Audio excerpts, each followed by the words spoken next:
Bonjour Christian Flech, vous êtes un très grand spécialiste maintenant connu dans un très grand nombre de pays dans le monde du décodage biologique.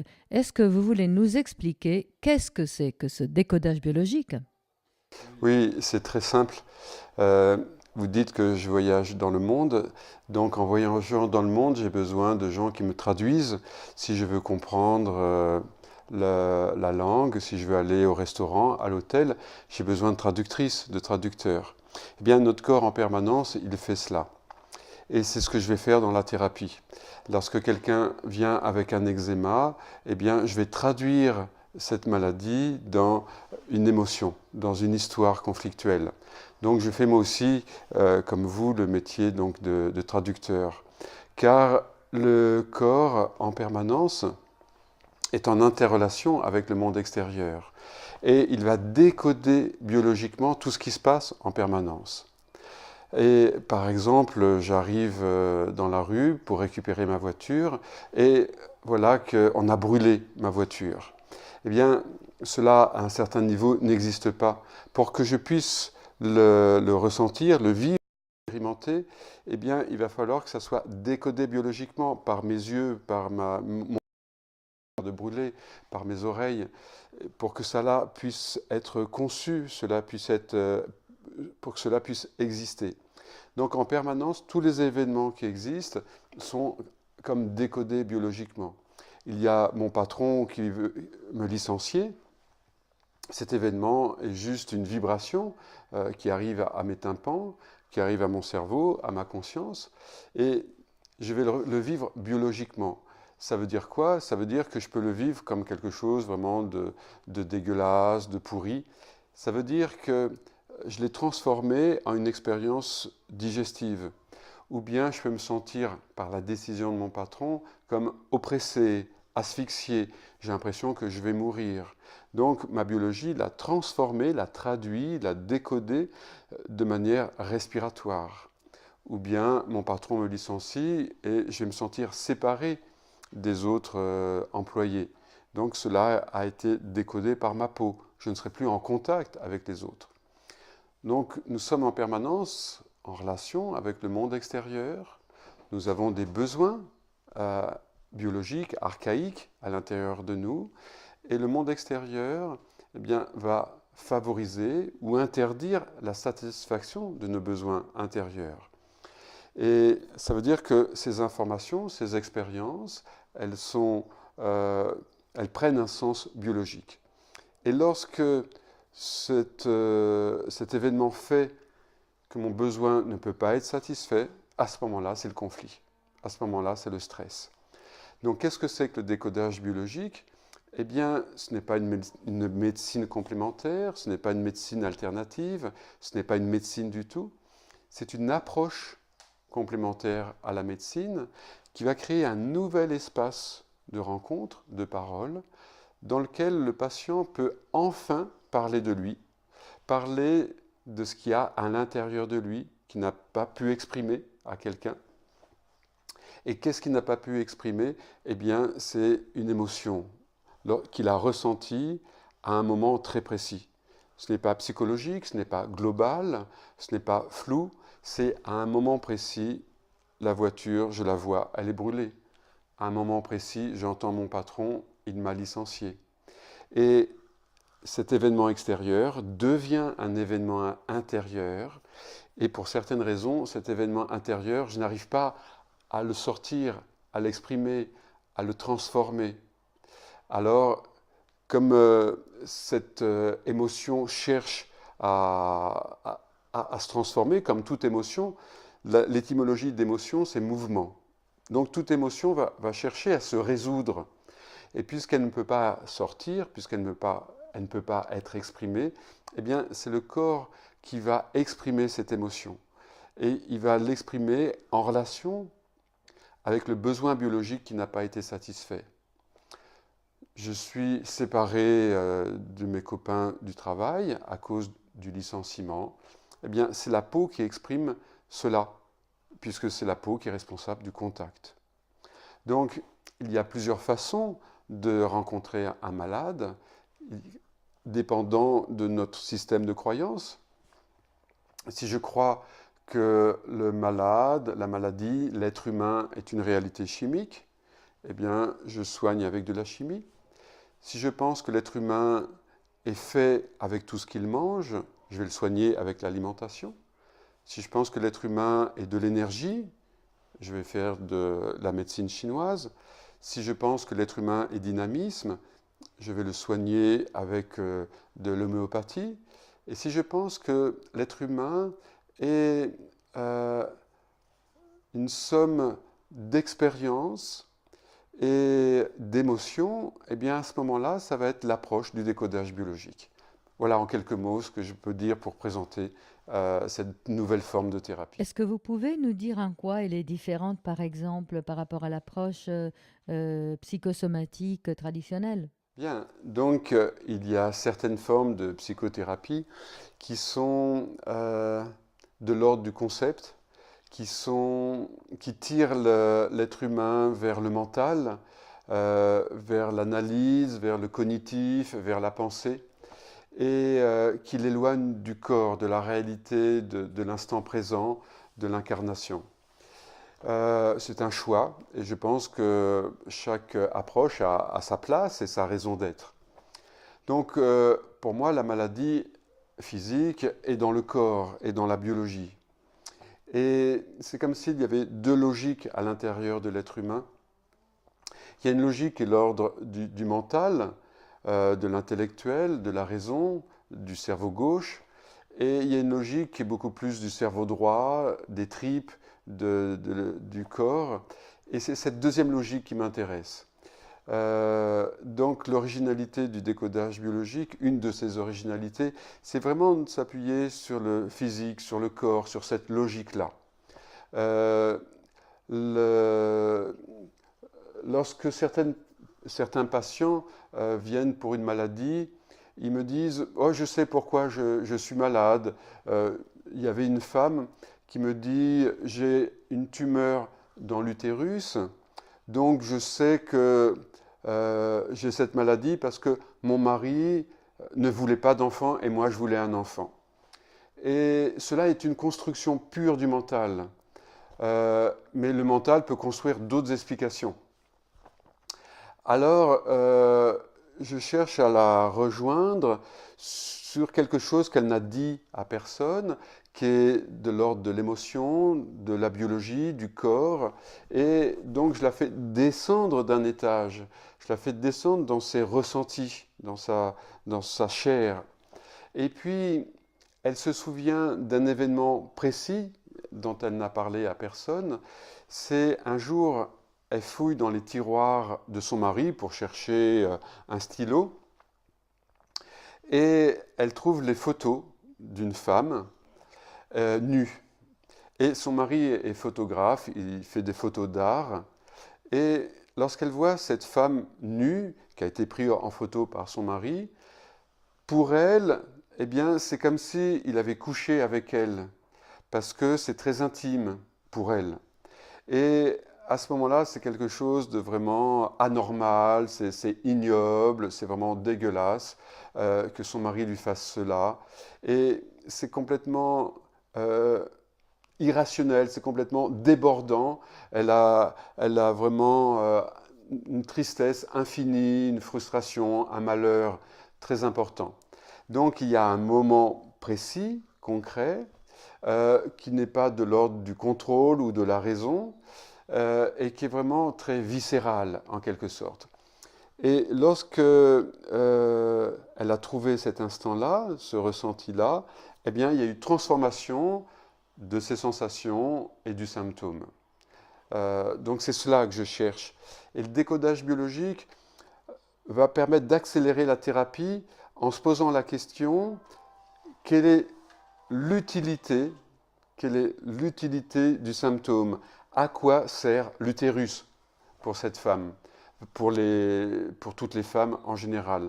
Donc le décodage s'appuie sur la fonction biologique de l'organe qui est malade. D'accord, merci. Justement, vous nous disiez tout à l'heure que vous voyagez beaucoup.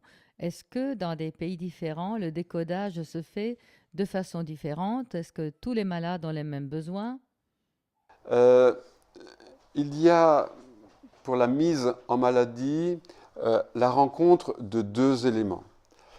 Le premier élément est un élément biologique universel. Je travaille en Russie, je travaille en Colombie, je travaille à Tahiti, je travaille en Guyane, en France, bien sûr, en Espagne. Et donc, il y a quelque chose d'universel. Donc, c'est la première porte d'entrée dans la maladie. Les yeux sont faits pour voir, la peau pour toucher, le cerveau pour contrôler, les os pour donner de la valeur et de la structure, la vessie pour marquer les limites du territoire. Donc, cette partie-là du décodage biologique est complètement généralisable.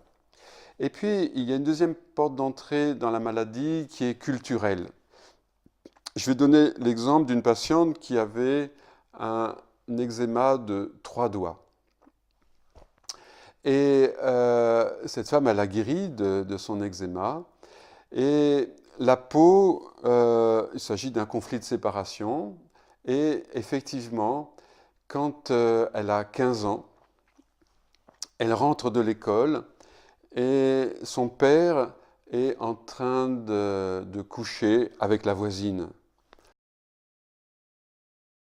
Cela, et son père lui dit « Chut, ne parle pas de cela à ta mère, tu seras responsable du divorce, donc il faut te taire. » Alors, elle doit tenir le secret, car en France, le petit doigt est relié au secret, parce que sinon elle compromet le couple. Là, il s'agit du doigt de l'alliance, du mariage, dans notre culture, pour une histoire de sexualité. Donc, il y a à la fois le codage biologique, universel, la peau, conflit de séparation, elle ne veut pas que ses parents se séparent. Pour une histoire de sexe, pour maintenir le mariage, il faut tenir le secret. Donc, il y a la rencontre de ces deux informations. Quand je vais à Tahiti, eh bien, les doigts sont associés à d'autres choses. Donc, il faut que je connaisse la culture tahitienne pour que mon décodage soit complet. Donc, c'est une excellente question. Merci. Donc là, une dernière question.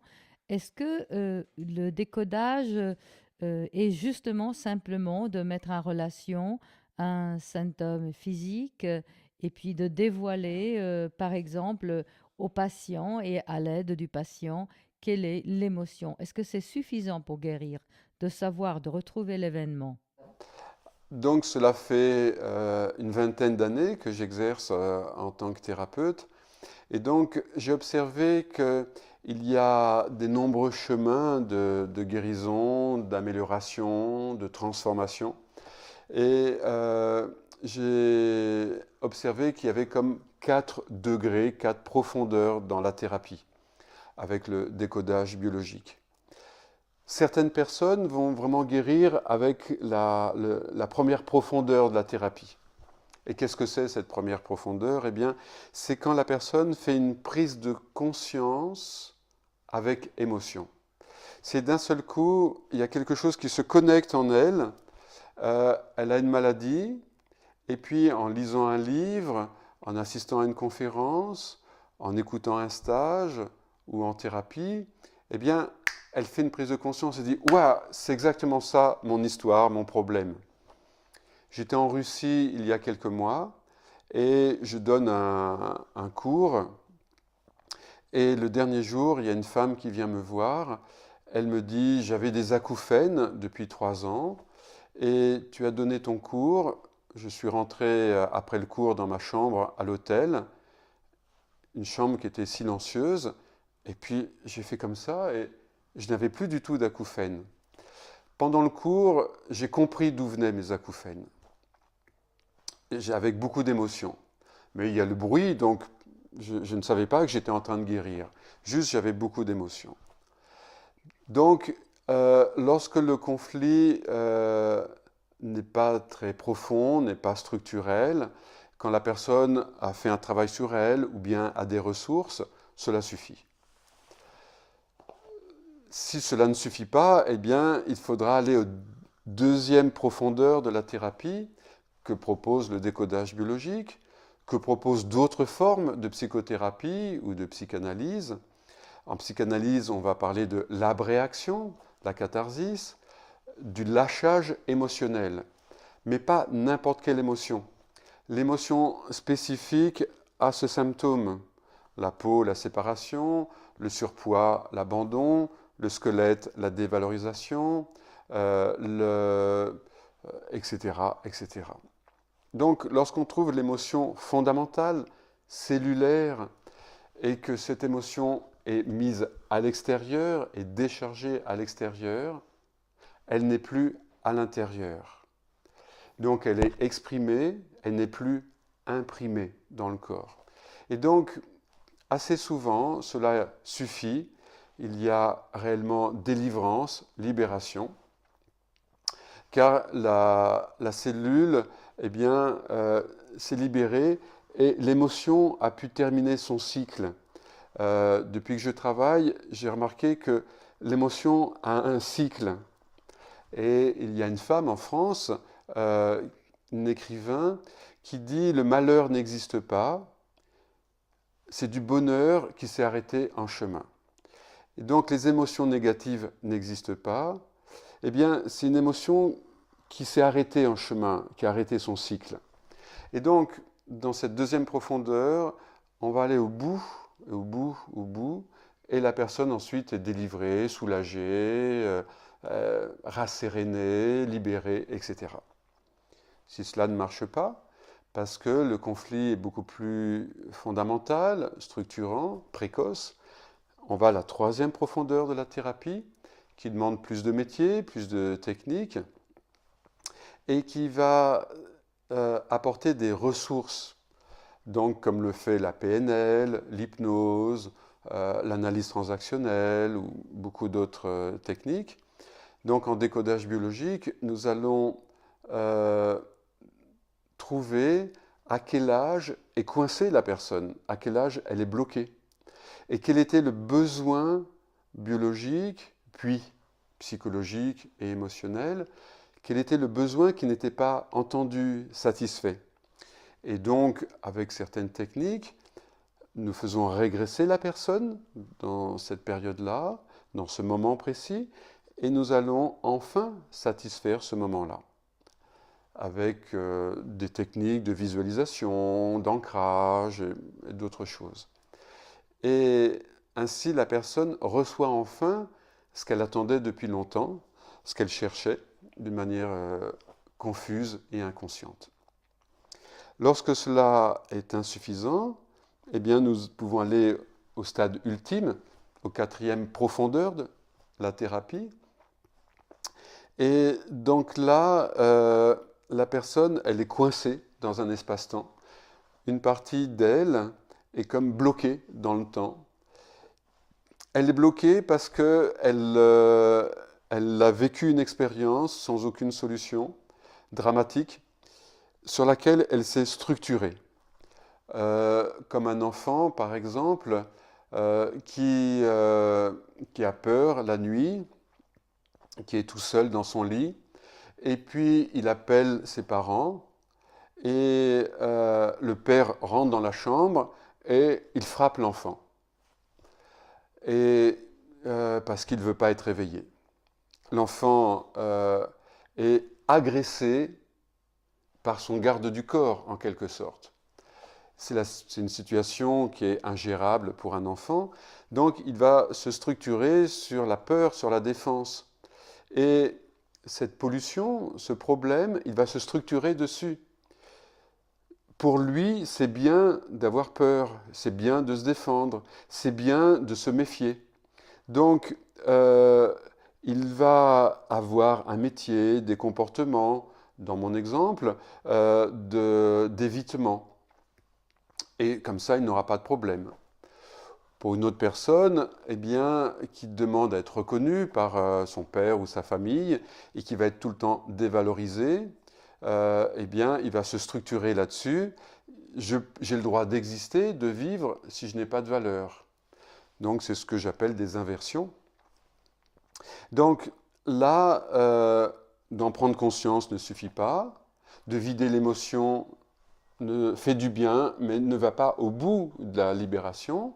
D'apporter des ressources n'est pas suffisant non plus parce que la personne, elle est coincée, elle est bloquée et elle a comme besoin d'avoir peur. Et en même temps, elle voudrait ne plus avoir peur, dans mon exemple. Et j'ai des patients qui me disent j'ai peur de ne plus avoir peur, par exemple. Donc là, la quatrième forme de thérapie, nous allons utiliser des techniques encore plus élaborées, comme le faisait Milton Erickson, un très grand psychiatre américain. Et nous allons donc,